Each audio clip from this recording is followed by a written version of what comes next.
جان دادم در غریبی، مادرم نزدم نبود. مادری غم دیده و غم پرورم نزدم نبود. بود او هم مثل من کنج غریب و ناتوان، آن اسیر قسمت و آن یاورم نزدم نبود.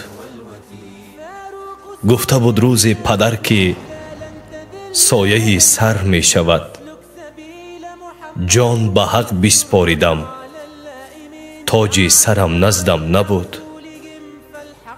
خشک بود مثل بیابان چاره جانم پدر، چاره خشک و دیده نم آن گوهرم نزدم نبود. مونس و هم مهربان و همدم و هم راز دل، هم جوار و هم جگر آن خواهرم نزدم نبود. قسمت او هم به زندان زمان افتاده ماند، خواهر دلسوز جان و جیگرم نزدم نبود.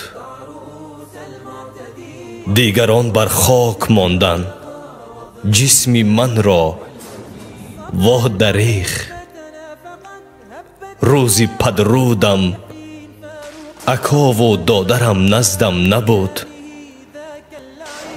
داد از دستی زمان پرواز میهن خواستم، لیک بی جان بودم و بال و پرم نزدم نبود.